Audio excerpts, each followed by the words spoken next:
Coloque as mãos no seu coração. E você sabe que Deus te ama tanto, e Ele te trouxe aqui, e Ele conhece você pelo seu nome, sabia disso? Que maravilha que é o nosso Pai, né? Com toda essa multidão aqui, milhares de pessoas, bilhões de pessoas, Ele conhece a cada um de nós pelo nosso nome. Pai maravilhoso, que alegria estarmos juntos, reunidos para te coroar, também a ti, Pai querido, e a Jesus, o Rei dos Reis. E como tu amas conversar conosco, nesta manhã vai ser mais um privilégio, Pai, de ouvir a tua doce voz através do poder da tua palavra, que teu Espírito Santo ministre individualmente e particularmente em cada um de nós, Pai. Essa é a tua poderosa palavra e ela não voltará vazia, em nome do Senhor Jesus. Amém, amém e amém. Nós estamos vivendo um momento muito especial na nossa comunidade, na forma de nós pensarmos e melhorarmos e atingirmos os nossos desafios em sendo uma igreja, certo? Então, a igreja que nós pensamos é um lugar onde nós somos juntos. Várias formas de nós vemos a igreja em si. Então, não é um lugar onde nós fazemos algumas coisas, onde nós vamos, um lugar que nós frequentamos, mas a igreja somos nós, certo? Coloca assim, eu sou a igreja, eu sou a igreja. Então, e nós somos igreja juntos, isso é maravilhoso, juntos. Na semana, acho que retrasada, o pastor César contou a história de um lutador de judô, não sei quantos lembram, eu queria reprisá-la aqui. Preste atenção, que interessante, que diz respeito a um ponto muito importante de nós como igreja para nós cumprirmos a nossa missão. Porque se nós estamos aqui, lógico, primeiramente é para adorar ao Senhor. Mas a igreja ela tem uma missão. A igreja tem um objetivo de se reunir e de ser como igreja. Ok? E nós vamos ver uma parte disto nesta manhã. Ok? Então preste atenção. O judô de um braço só. Era uma vez um mestre de judô, cujo aluno sofreu um sério acidente de carro. O braço esquerdo do menino de 10 anos ficou tão gravemente ferido que precisou ser amputado. Todos achavam que isso acabaria com as aspirações do judô do garoto. No entanto, a perda do braço só aumentou a determinação do menino em competir. Então, apesar da amputação, o mestre concordou em continuar treinando o garoto. Mas ele concentrou todos os seus esforços em um único movimento extremamente difícil. O menino reclamou, querendo ser como os outros que estavam aprendendo todos os aspectos do esporte. O velho mestre convenceu seu aluno de um braço só a não questionar, mas aprender. Então, eles praticavam o mesmo movimento dia a dia, semana após semana, mês após mês. Finalmente, o menino de um braço só foi autorizado a entrar em um torneio de judô, onde ele surpreendeu a todos, avançando por várias rodadas até chegar à final. Seu adversário na rodada final do campeonato era mais rápido, mais forte, mais experiente. Ele havia dominado dezenas de técnicas do judô. Ele tinha os 2 braços, e o menino de um braço só seria completamente superado. Os espectadores admiravam a sua coragem e determinação, mas sentiram pena dele. Então, em certo ponto da competição, o atleta superior perdeu a concentração. Naquele momento, o menino de um braço só executou o seu único movimento. Não havia nada em seu oponente que pudesse fazer para escapar. Após a partida, todos queriam saber como o garoto de um braço só pôde ser campeão. Ele ganhou por 2 razões, respondeu o seu mestre. Em primeiro lugar, ele dominou um dos movimentos mais difíceis em todo o judô. Em segundo, a única defesa contra esse movimento era agarrar o braço esquerdo do seu oponente. Mas ele não tinha o braço esquerdo. Então, a sua maior fraqueza se tornou o seu maior trunfo. Então, como igreja, nós precisamos, com a graça do Pai, e o poder da palavra de Deus, aprendemos o nosso único movimento. Qual é o nosso único movimento como igreja? Fazer discípulos. Fazer discípulos. O movimento da nossa, o desafio de vida como igreja, além de adorar ao Senhor, de coroá-lo, é de levar as pessoas, a todos nós, sermos discípulos do Senhor Jesus. Então isso existe muitas coisas para falar, né? Mas, como missão, em Mateus 28, diz o seguinte: idem, vão e façam discípulos. Essa é a missão para a igreja. Vão e façam discípulos. Está relatado em Mateus, no versículo 19 e versículo 20. Então, a missão da igreja é algo simples. Fazer discípulos. Mas o que é simples, não necessariamente é algo fácil. O que é algo simples, não necessariamente é algo fácil. É algo fácil. Então, nessa manhã, nós vamos olhar aqui alguns pontos, nessas próximas ministrações, como já temos falado, vamos olhar vários ângulos para nós cumprirmos a nossa missão como igreja, ok? Porque precisamos desenvolver uma cultura, e cultura leva um certo tempo. Envolve um certo tempo. Então, nós vamos dividir hoje. Eu queria também me dirigir aqui ao pessoal que está na transmissão. Sei que alguns mandam recados depois. Olha, pude acompanhar, estou em viagem, estou em trabalho. Então, as boas-vindas a você que está na nossa transmissão. Essa palavra também é você. Nós amamos você. Receba o poder da palavra você. Está na sua casa, no seu trabalho, em viagem. Nós amamos muito você. Então, vamos abrir aqui a Bíblia e vamos projetá-la em Lucas, no capítulo 9, do versículo 57 ao 62. Eu quero dar ênfase no versículo 62, mas precisamos ler o contexto um pouco antes desse versículo, para nós entendermos bem o que Jesus...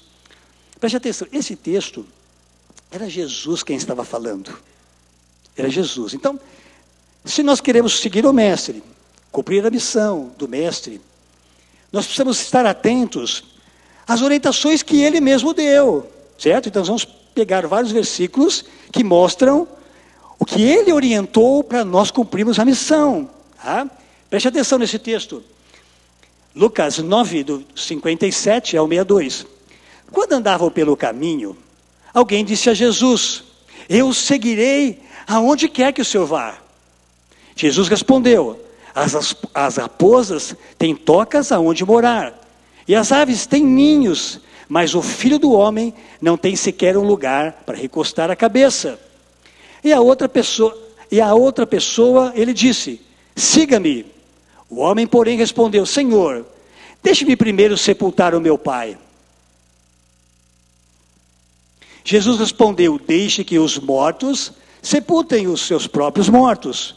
Você, porém, deve ir e anunciar o reino de Deus. A outra ainda disse: Senhor, eu seguirei, mas deixe que antes eu pudesse despedir da minha família.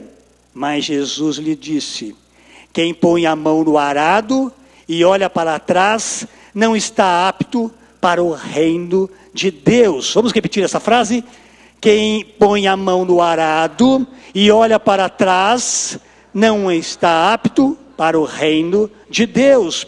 Então, quem gosta de dar título na mensagem, você pode assim, não olhar mais para trás. É uma das propostas de você colocar aí na sua mensagem, ok? Então, seguir a Jesus tem um custo. Tem um custo.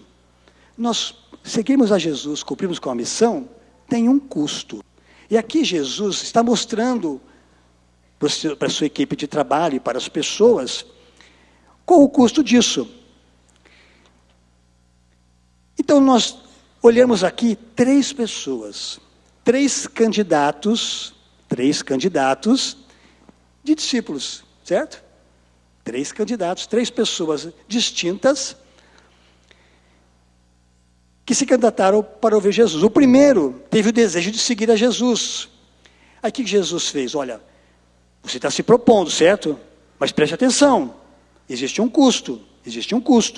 Olha, as raposas têm suas tocas. As aves têm o seu ninho para ficar. Mas eu, o Filho do Homem, como Jesus era chamado, não tenho aonde reclinar a cabeça, eu não tenho lugar fixo para morar. É isso mesmo que você quer? Presta bem atenção, presta bem atenção. Você quer seguir a Jesus? Tudo bem, mas preste atenção no que isto mostra. Isso mostra. Você fica atento porque precisa ter renúncia. Preste atenção aqui. Não há como você engajar-se no reino, ter a Ele como Senhor e como Rei, se você não tiver uma renúncia. Deixar algumas coisas. Tá? Deixar algumas coisas. Então, para esse primeiro candidato, a palavra-chave foi, olha, atenção, renúncia. Você vai ter que abrir mão do seu conforto, dos recursos que para você é muito importante, de fato, não só para você, para mais demais pessoas, muito importante. E no versículo 59, Jesus disse a um outro homem, segue-me. E aí ele responde, primeiro, deixa eu sepultar o meu pai. Dá um tempinho, Jesus, deixa eu primeiro sepultar o meu pai. E depois a gente conversa sobre isso. Interessante aqui que Jesus não está sendo insensível. Preste atenção aqui. Você fala, nossa, será que Jesus é tão insensível assim que eu tenho que seguir a missão e eu não posso nem cuidar do meu familiar? Preste atenção. Uma das possibilidades que os estudiosos chegaram à conclusão, que na cultura judaica, o filho mais velho, ele só poderia sair de casa depois que o pai falecesse.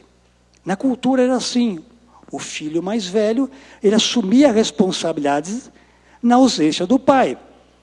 Então, o que esse segundo candidato diz? Olha, na realidade, não era o sepultamento ainda, não era o velório, não era isto. Mas ele já estava dando uma justificativa. Olha, eu sou jovem ainda, e eu não sei quando que o meu pai vai falecer, mas precisamos esperar até isso acontecer. Percebe? É mais uma justificativa. Percebe a justificativa? Espera um pouquinho, Jesus. Eu penso até em te seguir. Mas espera um pouquinho, dá um tempo aí, porque... né? Na cultura judaica, expliquei. Seguir Jesus não é apenas simpatizar com Ele, com a pessoa dele. Gostar das palavras de Jesus. Gostar de estar com os irmãos. É um comprometimento com o senhorio de Jesus. A gente gosta, é gostoso estar aqui, a gente canta, a gente toca. Tem uns caras que tocam tão bem, sabe? A igreja é maravilhosa, vocês são pessoas lindas, maravilhosas. Um lugar bem gostosinho aí, sentadinho e tal. Mas isso é uma pequena parte. O segredo principal de se relacionar com Jesus é saber do senhorio dele. Ele é o nosso Senhor. Ele é o Rei dos Reis. Então, primeiro é priorizar o que ele prioriza. É colocá-lo em primeiro lugar. Em primeiro lugar. Colocar ele em primeiro lugar. Quando aceitamos seu chamado para segui-lo, isso implica também em servi-lo com o objetivo de cumprir a missão de anunciar o seu reino. A ideia de seguir a Jesus, com o propósito de sermos discípulos e conquistarmos discípulos para Jesus, vai além da ideia que conhecemos de que Jesus é quem serve a igreja. Quando, na verdade, é nós que deveríamos servir. Preste atenção aqui. É um conceito que nós precisamos gradativamente alterando na nossa postura e nosso relacionamento com Jesus. Se Ele é o Senhor, quem é que deve ser servido? É Ele. Se Ele é o Senhor, Ele deve ser servido. Precisamos fazer uma alteração gradativamente, de que sempre estarmos à disposição e ver com Jesus como um garçom. E que belo garçom é Ele, certo? Mas vê-lo, Senhor, Jesus, pode me servir um suquinho? Pode me servir um cobertorzinho, que às vezes a garotada aí, a turma, põe um ar-condicionado tão geladinho, dá para servir um cobertorzinho? Aproveitei, dei uma mensagem direta aqui, certo? Né? Que eu também não simpatizo muito com o ar-condicionado, então, mas faz parte. Então,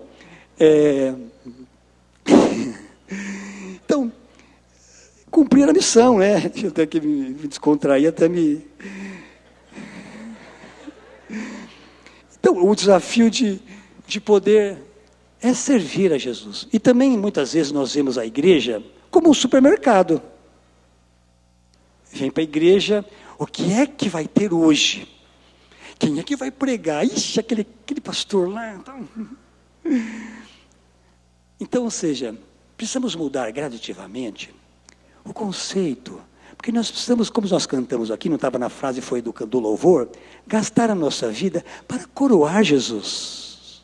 Ele é nosso Senhor. Ele é nosso Senhor. Então, precisamos mudar o conceito, porque nós precisamos servi-lo.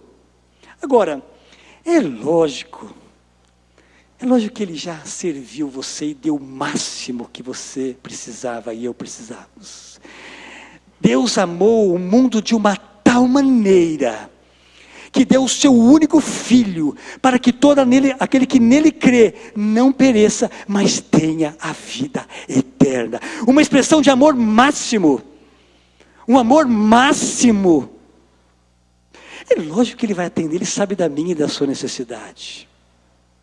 É lógico que Ele vai atender, não podemos confundir isso. Ele já tem feito isso, por nós estarmos aqui vivos, respirando, amando Ele, cantando. Que bênção maravilhosa, que alegria.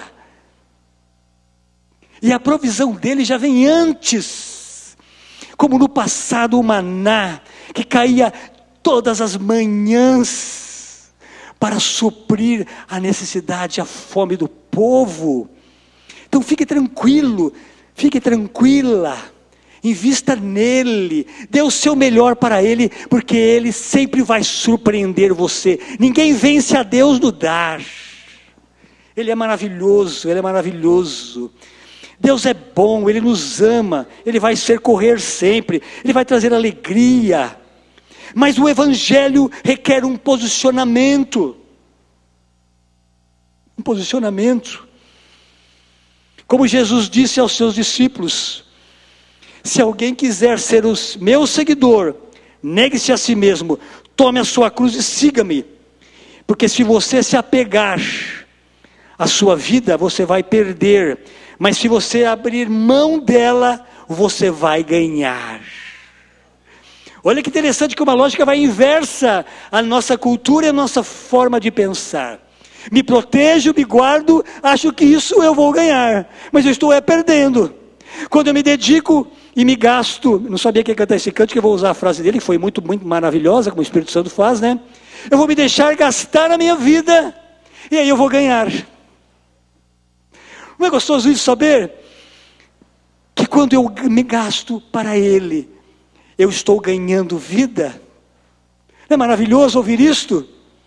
E muitas vezes nós nos poupamos de um monte de coisa. Lógico, devemos fazer seguro de carro. Aí já é outro departamento, cara. Se ele pagar uma pizza, eu até falo essas coisas. Ele paga uma pizza, eu falo. Já o testemunho já deu um baita de uma alavanca, né, meu? Mas bora lá, mas tá bom, depois nós conversamos sobre isso.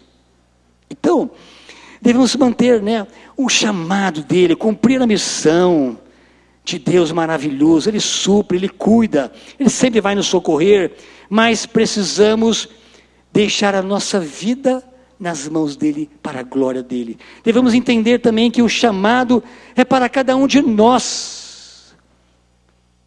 O chamado não é para pessoas que têm as pessoas especiais, as pessoas que têm aquele dom. A missão é para todos nós. Jesus falou: ide e faça discípulos. A missão para quem que é? Vamos melhorar um pouquinho para nós, tudo bem. Como é que poderíamos personalizar isso? A missão é para mim. A missão é para mim. É um conceito que nós precisamos fazer uma alteração aqui. Achamos que só quem tem um microfone que faz. Ou quem tem grandes habilidades é que pode cumprir o chamado, cumprir a missão.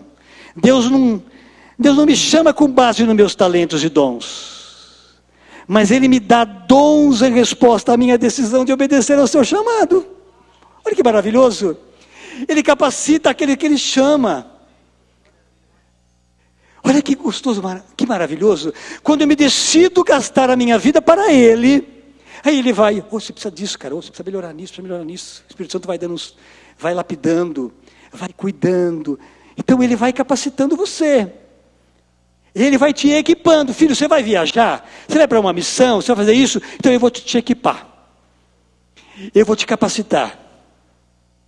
Como tem feito na minha vida, por estar aqui falando, vocês não têm noção, já às vezes que eu tenho oportunidade de falar, conto o meu testemunho, da onde Deus me tirou. Que maravilha, que Deus é muito bom. E ter a oportunidade de estar falando, né? É muito bom, é maravilhoso. Depois que ele chamou aqueles homens, Jesus declara assim, que é a chave aqui da nossa mensagem, que quem coloca a mão no arado e olha para trás, não está apto para o reino. Eu gosto muito, eu e minha esposa, a gente gosta muito de natureza, de ver as coisas do campo, né? Toda a minha família. E gostoso que no reino de Deus tem muito a ver com a agricultura. Não é verdade? Fala sobre semente, sobre solo, sobre colher, sobre plantar, sobre fertilizante, que é o poder da palavra de Deus, mover do Espírito Santo. É muito gostoso isso, muito gostoso isso. E hoje vamos ver um pouquinho sobre o arado. Quem põe a mão no arado não pode olhar para trás, não pode olhar para trás. Está correndo... muito bom, muito obrigado, eu pensei nisso. Muito bom. Não pode olhar para trás. Então nós vamos ver como que podemos entender a função do arado. Vamos entender a função do arado? O arado serve para abrir sulcos e revolver a terra, a fim dela ser arada e semeada. Certo? Não, esse não, tá? Esse não. Deixa, mantenha aí, tá? Isso aí é uma outra coisa. Então, o arado é para você abrir sulcos na terra. Então, o agricultor deve ter o máximo de concentração para fazer esse manuseio, a fim de abrir valas paralelas, perfeitas e com a distância correta entre si, para que o uso do solo não seja desperdiçado e nem tampouco as raízes sejam sufocadas. Por quê? Então, ele está arando, né? Está arando a terra.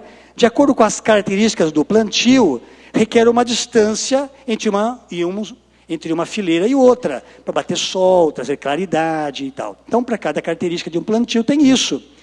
E também ele não pode fazer muito distante, porque você tem um terreno aqui, se você fizer muito distante, você não aproveita totalmente o solo. Então, tem as características corretas.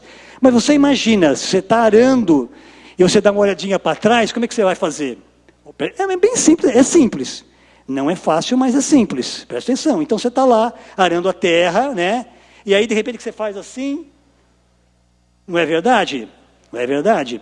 Aí você não consegue atingir os seus objetivos. Você não está cumprindo com o desafio. Você pode comprometer todo o trabalho. Todo o trabalho. Todo o trabalho. Então, escolher seguir a Jesus... Olha que interessante, né? Por exemplo, quando vou bater um pouco mais nisso, nós não podemos ter distrações. Focar no trabalho do reino, cuidado com as distrações. Certo? Cuidado com as distrações. Você está lá, eu trouxe ele aqui, né? E você está arando, de repente você... Isso aqui é uma grande distração, não é verdade? É muito bom, maravilhoso, certo? Mas você está lá, e aí você dá uma olhadinha. Não, eu estou vendo só os textos bíblicos, mas de repente no meio é verdade. Pode vir uma coisinha lá, informação. Opa, 1-0 já? Nossa, que beleza. Então é verdade nisso. Então, muito cuidado com as distrações. Muitas distrações. Tanto coisas boas... quantas coisas que podem nos distrair. Por exemplo, minha querida esposa, fica em pé, por gentileza. Agora eu não sabia disso, agora tá. Por exemplo, eu estou lá arando, né? Vou fazer assim, estou arando, né? Que menina linda!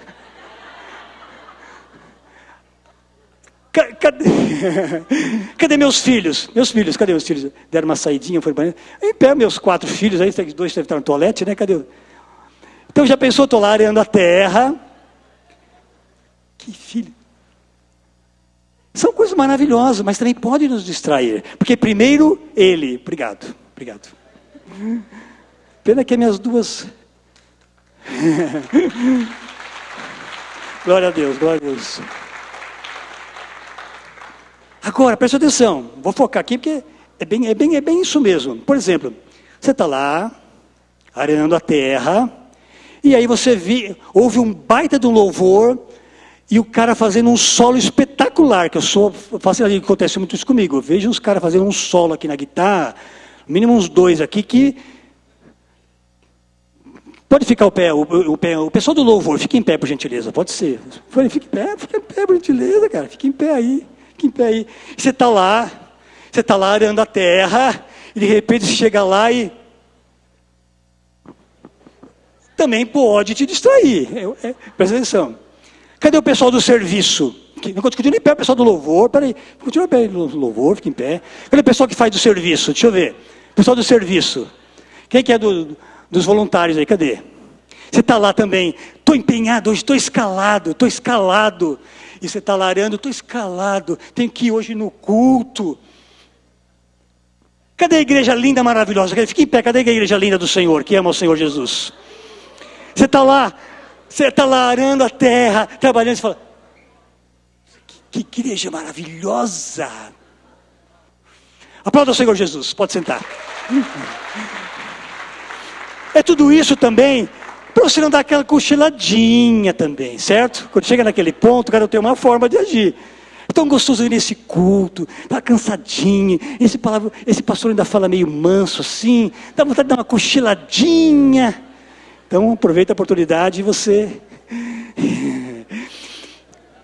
Seguir a Jesus, você não pode olhar para trás, porque você pode comprometer todo o processo. Fala para o seu irmão assim, não olhe para trás. Agora fala para o outro. Fala para o de trás agora. Não olhe para trás. Pegou, né? Aí, tá esperto, né? Você pode falar para o pessoal da mesa, eles estão olhando para vocês, ó. Que coisa maravilhosa, que maravilhosa. Jesus dá essa resposta, presta atenção. Ou seja, quem deseja ser útil no reino de Deus não pode olhar para trás. E essa resposta que ele dá, ele apresenta um princípio. Ele está dando uma resposta, mas também ele está dando um princípio. Presta atenção, ele está apresentando um princípio. Que envolve a vida espiritual de forma geral, os meus relacionamentos familiares, com os meus irmãos, minha decisão em obedecer ao seu chamado e anunciar o reino de Deus às pessoas. Olhar para trás, quando Jesus estava explicando, não só para o momento, mas ele estava aplicando um princípio da vida cristã, que vão em todas as fases, até em relacionamento familiar. Até nisso. Esse princípio diz respeito à entrada no reino, à permanência no reino, o nosso desenvolvimento, o nosso crescimento nele e principalmente o cumprirmos a missão. Né? Familiarmente dizendo, por exemplo, se teve um erro na família e sempre você está olhando para trás, isso prejudica o seu relacionamento. Você vai servir ao Senhor e de repente você olha para trás, prejudica o seu relacionamento, prejudica você arar o solo, a agricultura, porque é gostoso trabalhar nesse aspecto. Então, o que nos impede de cumprir a missão? Um dos pontos, o que impede, o que pode impedir a mim e a você de cumprirmos a missão é o quê? Olhar para, pode falar com segurança, olhar para trás. O que quer dizer agora esse olhar para trás? Preste atenção aí. Você pode puxar daqui lá. Olhar para trás, ele pode transmitir algumas mensagens. Como, por exemplo, estou pensando em mudar de ideia. O custo está muito alto para seguir Jesus. Estou pensando, talvez, quem sabe, e mudar. Talvez a possibilidade de uma desistência. Se eu olho para trás, há a possibilidade de eu pensar assim, acho que não vai dar para continuar. Não vou pedir para levantar as mãos de quem já pensou nisso, que seria o primeiro aqui, certo? Nas adversidades. Interrupção do trabalho. Olha para trás, você fala, preciso repensar. Ou, uma das mensagens que podemos transmitir, não conseguir executar habilmente. A habilidade pode ser comprometida quando eu olho para trás. É como você estiver dirigindo um carro. Fica só olhando para trás o que acontece. Não precisa nem olhar muito. Muitas vezes a nossa vida, nós estamos vivendo assim. Vivendo assim. Então, nessa declaração está inserida uma mensagem de não hesitar, de não estar preso ao passado. Porque o seu passado não determina o seu futuro. O seu passado não determina o seu futuro. Na semana passada, quando o pastor Arnaldo pregou, ele mostrou o cenário e uma foto de um bebezinho vendo com seu pai. Que depois, conforme ele for crescendo, se ele se basear nas sujeirinhas que ele fazia na fralda, nas limitações que ele tinha, que sempre precisava de alguém dando uma mãozinha para ele, de sempre precisar você fazer isso e aquilo. Imagine se ele sempre fosse crescendo com essa mentalidade. Então, o seu passado não determina o seu futuro. Você pode repetir isso? Aí você traz no pessoal. O meu passado não determina o meu futuro. De novo, o meu passado não determina o meu futuro. Há uma frase de John Wesley que presta atenção. Pode projetá-la, por gentileza? John Wesley diz o seguinte: a conversão tira o cristão do mundo, mas a santificação tira o mundo do cristão.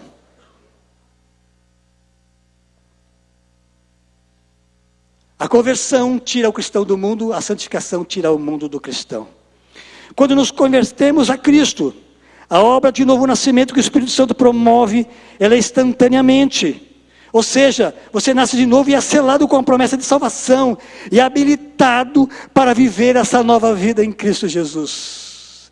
Mas ao longo da sua jornada cristã, você precisa abandonar pecados, hábitos destrutivos para viver em santidade, uma nova vida. Esse é o processo de santificação. E nesse processo tem que haver um empenho das nossas escolhas e vontades. Precisamos saber fazer escolhas, porque é uma decisão minha e sua. É uma decisão minha e sua. Esse apego ao passado, à história, à sua história, e as coisas precisam ficar para trás. Quando você decide se entregar ao senhorio de Jesus, muitos, às vezes, e às vezes com frequência, têm saudade daquilo que ficou para trás. O coração pode estar envolvido, preso com algumas coisas desse mundo. Preste atenção em 1 João, olha que texto maravilhoso, 1 João, pode projetar por gentileza, no capítulo 2, no versículo 15, olha que advertência maravilhosa. Não amem este mundo, nem as coisas que ele oferece, pois quando amam o mundo, o amor do Pai não está em vocês, porque o mundo oferece apenas o desejo intenso, o prazer físico, o desejo intenso por tudo aquilo que vemos e o orgulho de nossas realizações e bens. Isso não provém do Pai, mas do mundo. E este mundo passa, e com ele tudo o que as pessoas tanto desejam, mas quem faz o que agrada a Deus, vive para sempre. Viver para agradar a Deus, a Bíblia declara, a memória do justo, ela é eterna. Podemos até não estar fisicamente aqui, irmos para o braço do Senhor, mas a memória vai ser eterna. Como exemplo da minha mãe, que plantou sementes maravilhosas. Encontro jovens na rua, na cidade que ela mora, e fala: você que é um filho da irmã Jô, olha, quero agradecer, sua mãe ensinou o evangelho para mim desde criança, e hoje eu sou uma pessoa que ama Jesus. É um grande legado, que eu e você temos que ter essas lições, e sermos essas referências para a próxima geração. Precisamos ser discípulo de Jesus e levar a outros a ser discípulo, é o que mais de sublime como propósito. É uma missão maravilhosa, é algo exímio e maravilhoso, e maravilhoso. Mas podemos deixar o coração se envolver com as coisas do mundo. É simples assim também. Podemos descuidar. Interessante aqui, presta atenção, para nós nos envolvermos uns com os outros. A salvação é pela graça, ok? Tudo bem? Não é por obras, é a graça de Deus. Só que muitas vezes, ou quase na totalidade, podemos dizer que Jesus e Deus usou alguém para fazer um convite, orou por você, como o pastor César sempre contou, que uma senhora na biblioteca orava por ele. E muitas vezes as pessoas oraram pela gente e nós nem estamos sabendo. Como no nosso caso, foi uma vizinha nossa que via a miséria a qual nós vivíamos, não só financeira, mas miséria de vida. E ela falou, vou fazer um convite para vocês que pode mudar a vida de vocês. E nós procuramos essa solução em diversos lugares ruins, que hoje não falo, mas já falei nos outros testemunhos. Mas nós decidimos aceitar um convite. E sempre que eu encontro essa vizinha ainda é viva, eu agradeço a ela por ter feito esse convite maravilhoso. Mas também esse processo de santificação, de nós termos cada vez mais parecido com Jesus, nós precisamos também uns dos outros. É o Espírito Santo que faz. Mas Ele quer usar a mim e a você. Por isso que o processo do discipulado, cumprimos a missão, nós vamos ajudando uns aos outros a ser cada vez mais parecido com Jesus. O pastor César pediu para eu contar rapidamente algumas experiências tal, e não vou me deter, mas rapidamente aqui, para nós irmos para a finalização. Nós começamos como igreja, frequentando, amando a Jesus, até que um dia também fui desafiado a assumir responsabilidades, como facilitar, ser membro de um GECEM, né, de ser um auxiliar e depois ser um líder de GECEM.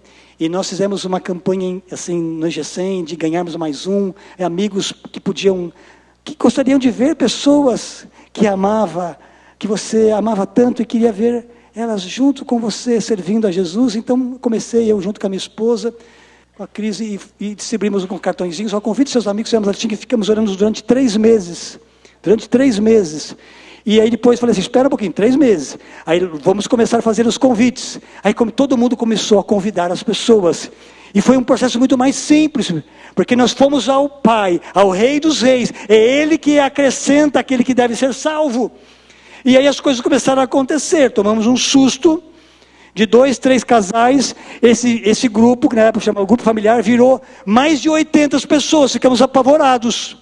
Onde eu fui impulsionado, junto com a minha esposa, a assumir responsabilidades. Eu falei, não vou dar conta disso, não vamos dar conta disso. Mas foi uma mini igreja e foi crescendo. E nós, obviamente, pedimos a ajuda de vários amigos para nos ajudar, as pessoas que foram chegando. Se você não ajudar aí, eu não vou dar conta, preciso de você. E assim foi acontecendo, até que de vários testemunhos de pessoas que foram para outros países, falou, vou replicar isso que você está fazendo aqui. Foram inclusive para o Japão também. Cadê meu amigo de Japão aqui? Cadê? Aí, meu amigo, que é precioso. Até para o Japão, alguns amigos dali foram, vou morar lá, tal. Mas especificamente um casal que se dedicou, chamado Odair e Sandra. Ele fala de mim, eu falo dele. Ele fala nas pregações. Então, eu antecipei aqui, né? Ele chegou lá com a vida totalmente estourada. Complicado, e nós dos GECEMs acolhemos, ajudamos com o mantimento, ajudamos com algumas contas, alguns detalhes. Eu e a minha esposa, eu investindo nele, a esposa investindo nele. E os filhos todos juntos. Os filhos dele, tinha 2, e os meus primeiros 2, agora tenho 4, né? Nós, pra você ter uma noção, assim, é até gostoso lembrar disso, eu tinha um paliozinho, ele estava tão difícil, uma situação tão difícil, e nós viajamos os 6, pusemos tudo, papagaio, cachorro, gato, mala, todo mundo, num carrozinho pequenininho, porque nós vamos juntos fazer as coisas juntas. Investimos tempo, cuidamos, orientamos. Para resumir, que é muito longo, né? Hoje ele é um pastor. Hoje ele ama pessoas, e outro, ele faz bem melhor que eu. Não foi sozinho, muitos me ajudaram. Outros pastores ajudaram também. Outros pastores colaboraram. Porque a gente vê assim, Quando uma pessoa tem o maior número de pessoas cristãs envolvidas perto dela, esse está o segredo. Não é uma pessoa, não diz respeito a uma pessoa, um casal, diz respeito à igreja do Senhor. E todos vão um ajudando o outro, e ele está investindo, ganhou a família dele, mais de 50 pessoas entregaram a vida para Jesus. Mais de 50. Os familiares deles se tornaram meus grandes amigos. Algo maravilhoso. Mas outra vez a gente detalha mais. Isso é possível, está disponível para você e para mim. Esse é o projeto maravilhoso de Deus. Paulo diz em sua epístola sobre o companheirismo de missão. Paulo estava, lembra de Paulo que o pastor César falou, que era um perseguidor da igreja, depois se tornou um discípulo do Senhor? Vou fazendo as conexões das mensagens aqui. Mas se você não pôde estar presente, né, você pega aí nos nossos meios de comunicações e veja a ministração do nosso pastor César, ok? Então, Paulo estava ensinando o seu filho na fé, Timóteo, e ele fez a seguinte advertência. Ó.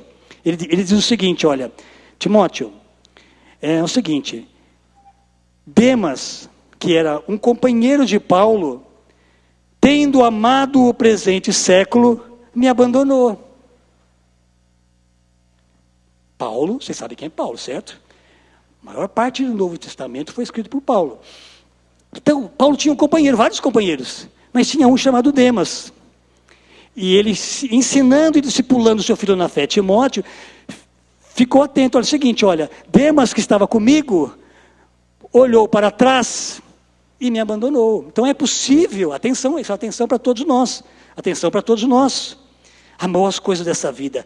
Em Filipenses 3,7, Paulo também afirma à igreja de Filipos, pensava que essas coisas eram valiosas, as coisas do mundo, mas eu considero insignificantes por causa de Cristo. Todas essas coisas são insignificantes comparado ao ganho inestimável de conhecer a Jesus. Tudo que posso ter na vida, nada se compara a este amor de Jesus. Jesus transformou o meu viver, Ele transformou o seu viver.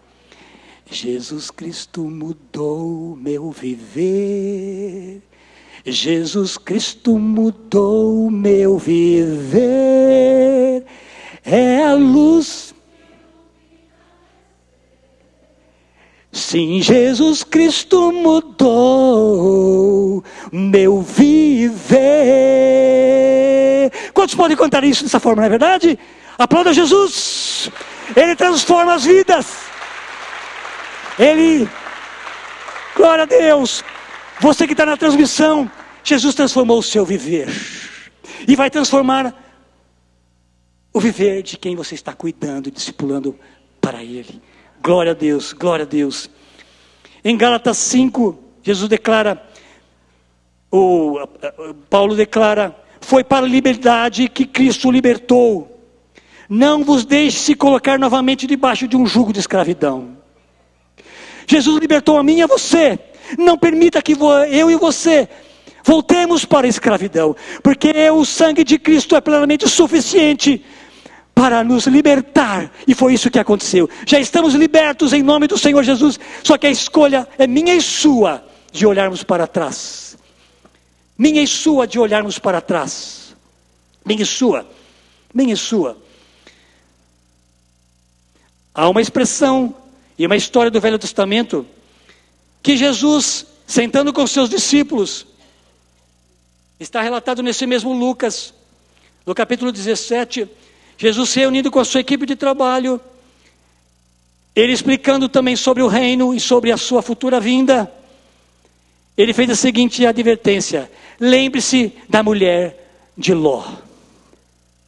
Está relatado aí em Lucas 17, especificamente no versículo 32 e 33. Lembre-se, ele sentou com a sua equipe, presta atenção, ele falou assim, ó, lembre-se o que aconteceu com a mulher de Ló, que se apegou à sua própria vida, ela perderá, e quem abrir mão da sua vida a salvará. Essa história está relatada em Gênesis, no livro do início da Bíblia, no capítulo 19. Se você quiser ter uma abordagem melhor, você pode estudar um pouco melhor em casa. Está relatado essa história em Gênesis 19. Quando Ló e os seus filhos e a esposa saem de Sodoma e Gomorra, de um mundo que era pecaminoso, de uma cidade pecaminosa, o lugar onde Deus havia julgado por tanta miséria e tanta maldade e tanto pecado, Deus enviou um anjo e disse a seguinte mensagem para eles: saia daí e não olhe para trás. Saiam e não olhe para trás. Saiam e não olhe para trás. Saia deste lugar ruim e não olhe para trás. Não olhe para trás. Vocês não têm nenhum tipo de estarem presos a este lugar. Mas a Bíblia relata que essa mulher olhou para trás e foi transformada em uma estátua de sal. Podem pensar assim: será que é verdade? Jesus pediu para lembrar. Eu estive nessa região alguns anos atrás, perto do Mar Morto, é um lugar que só tinha praticamente sal, então diz muito a ver a respeito sobre isso.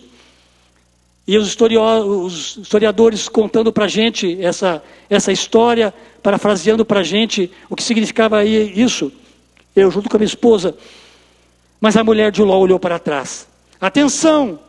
Eles já tinham saído da cidade, eles já estavam a caminho, eles não estavam mais lá. Mas mesmo saindo, ela decidiu dar uma olhada para trás. Ela decidiu olhar para trás. Aí Jesus fala assim: discípulos, amigos preciosos, lembrem disto, do que aconteceu com a esposa de Ló. Quando Jesus está dizendo lembre-se, é que ele quer dizer que olhar para trás é algo terrível, traz consequências e vai comprometer o seu avanço na missão.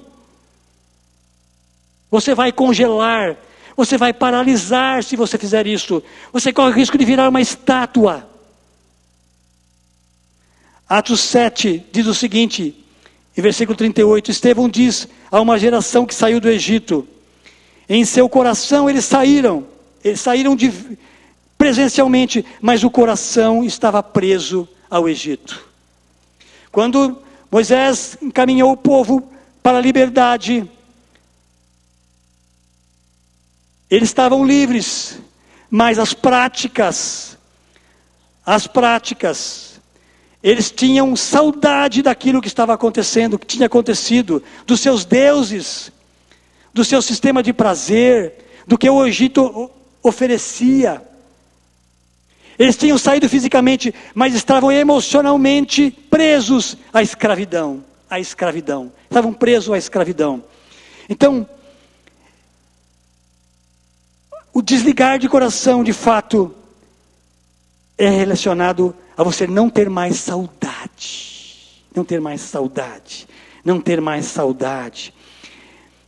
Eu vou seguir a Jesus e eu não vou olhar para trás. Aí lembrei de um outro louvor antigo.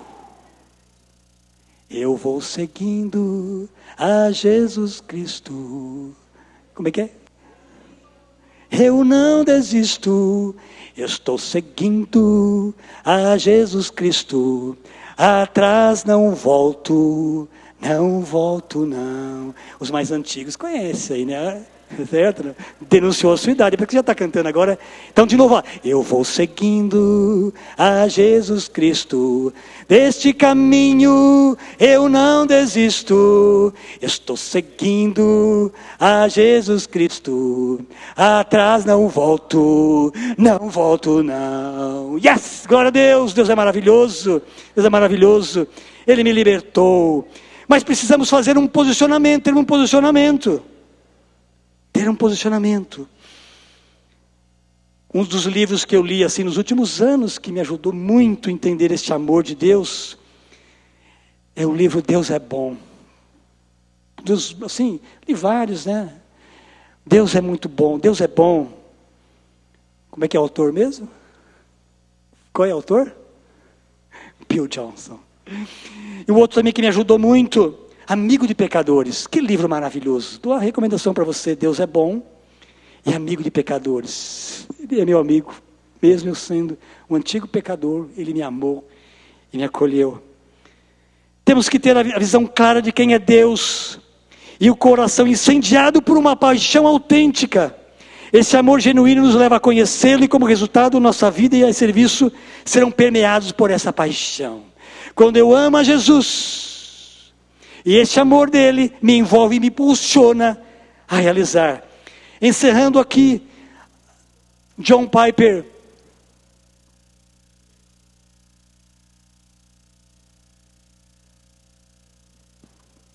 diz a seguinte frase maravilhosa: nossa satisfação em Deus, quando completa, nos leva a viver para a sua glória em tudo o que fazemos. Nossa satisfação em Deus, quando ela está completa, com o tanque cheio, você pode viajar tranquilo, não está na reserva, não está na pendura, certo? Quem já andou na pendura, hein? Está cheio, tanque cheio. Nos leva a viver para a sua glória em tudo o que fazemos. Cumprimos a missão. Está aqui, pode colocar aquele gráfico, por gentileza. Nós temos uma missão, nós temos um chamado para cumprirmos e temos uma estratégia de alcançarmos os nossos desafios. Não que seja algo novo, mas é uma forma de mostrarmos atualizadamente, diante do nosso momento que nós vivemos, conectar as pessoas. Levar essas pessoas a conhecerem a Jesus. Aí elas vão crescendo. Quem conhece a Jesus, sempre cresce na vida. E depois ela é enviada, ela é comissionada. E o ciclo vai, e a gente vai ser levado a cada vez mais em patamares de comissionamentos ainda maiores, para a glória do Senhor Jesus. Encerrando aqui, você pode ficar em pé, por gentileza. 2 Coríntios 5,17. Olha que coisa maravilhosa. Logo, todo aquele que está em Cristo se tornou nova criação. A vida velha acabou e uma nova vida teve início. Uma outra versão diz: aqueles que estão em Cristo é uma nova criatura. As coisas velhas se passaram, tudo se fez novo. Quando vocês estão em Cristo Jesus, tudo se faz novo para quem está em Cristo Jesus. Essa é a boa notícia, as boas novas do Evangelho. Que alegria, que alegria. Então a decisão de olhar para trás é minha e a sua. Ele nos capacita a fazer boas escolhas. Olha que maravilhoso o Evangelho. Nós não somos marionetes. Ele nos ama, fez o máximo que fosse necessário. O máximo. Agora a escolha é minha e a escolha é sua. De olharmos para trás. O inimigo é acusador de quê? Do seu passado ou do seu futuro? Um ingrediente para nós fazermos reflexão aqui. O inimigo sempre vai tentar acusar você com o seu passado, não do seu futuro. Porque você ficar preso no passado compromete o seu futuro. Ele vai puxar sua ficha, ele vai tentar puxar sua ficha. Por isso que em Cristo Jesus, o seu passado não determina o seu futuro. Porque as coisas novas, quando Cristo morreu na cruz e ressuscitou, nos incluiu nessa morte e ressurreição, tudo se fez novo. Estamos agora em Cristo Jesus. Que alegria, que boa notícia. Você pode colocar um sorriso no seu coração? Como é que é o sorriso do coração? É difícil, né, expressar, né? Vai para os lábios, é verdade, está correto. Mas o coração alegre, feliz. Tudo se faz novo. Nós vamos avançar, vamos fazer mais discípulos do Senhor Jesus. Vamos me deixar gastar para cumprir a missão. Porque vale a pena. Olhar para o alvo é olhar para frente. Porque o alvo nunca está atrás. Gosto muito de brincar com meus filhos, até comprei recentemente jogo de dardo. Eles eram crianças, agora estão já grandões, casados. Mas eu comprei recentemente para nós matarmos a saudade. Toda a família jogando dardo. Dardo fica onde? Atrás ou na frente? O alvo fica na frente. Você não faz assim, ó, assim. Você faz assim. É o que Jesus toma-nos pela mão, através do poder do Espírito Santo: filho, vamos junto, eu vou estar com você nessa missão. Você não estará sozinho, eis que estou com você todos os dias, até a consumação dos séculos. Aplauda Jesus. Essa missão é acompanhada pelo mestre. O mestre toma na sua mão: filho, vai cumprir sua missão, e eu vou estar junto com você. Coisa maravilhosa. Coisa maravilhosa. O último versículo, Filipenses 3, para nós orarmos aqui. Que maravilhoso, esse mesmo Paulo, que foi perseguidor de Jesus, se tornou discípulo de Jesus, faz uma abordagem como essa, que chega ao meu e ao seu dia. Não estou dizendo que já tenha obtido tudo isso, que já alcancei a perfeição, mas prossigo a fim de conquistar essa perfeição, a qual Cristo Jesus me conquistou. Não, irmãos, não a alcancei, mas concentro todos os meus esforços. Repita: todos os meus esforços nisto. Que esforço que é? Esquecendo-me do passado e olhando para as coisas que estão adiante, prossigo para o final da corrida, a fim de receber o prêmio celestial, para o qual Deus nos chamou em Cristo Jesus. Prossigo para o alvo, para ganhar um prêmio. Eu e você seremos premiados, muito maior do que um prêmio da Mega Sena.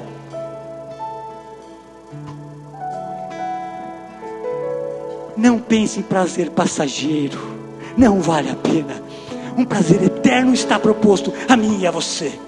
Não olhe para trás, coloque as mãos no seu coração. Creio que essa palavra é para todos nós. O apelo vai ser global, inclusive para mim mesmo. Mas quantos nessa manhã, só levanta a mão, não quero expor você, é uma coisa pessoal, estão presos no passado? Talvez você esteja já a caminho, mas seu coração, suas emoções, suas lembranças estão presas lá atrás. E hoje é um grande momento de você experimentar o amor dele e a graça dele. E uma coisa que eu preciso falar, que o Espírito Santo me lembrou: talvez você esteja ouvindo essas verdades pela primeira vez, e você quer decidir a engajar no time, de começar a jornada. É uma grande oportunidade de você falar: Senhor Jesus, eu entrego a minha vida totalmente ao meu senhorio. Eu também quero gastar a minha vida para coroar Jesus. Pode começar hoje. Pode começar hoje. Todos nós estamos de pé de igualdade. Você pode estar começando, você pode estar no meio, mas todos nós vamos para frente em nome do Senhor Jesus. Se alguma coisa que está te prendendo, vai haver libertação hoje e liberdade em nome do Senhor Jesus, porque Cristo nos chamou para a liberdade, para uma transformação de vida, a qual tudo o que foi necessário Ele já fez, é através da sua morte e da sua ressurreição. Deus é muito bom, Deus é muito bom, Deus é muito bom. Enquanto nós vamos cantar, você experimente agora o amor de Deus, e com suas palavras você vai agradecendo e vai orando com as suas palavras. Mesmo talvez você não saiba como orar, mas expresse o seu desejo de mudança de vida e não se atrelar mais às coisas do passado, e peça a ajuda do Espírito Santo. Eu quero prosseguir. É uma escolha minha e sua de avançarmos para cumprirmos com a grande missão, em nome do Senhor Jesus.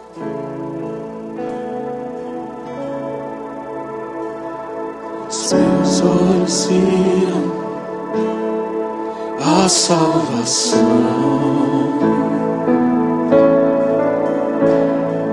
luz para o mundo.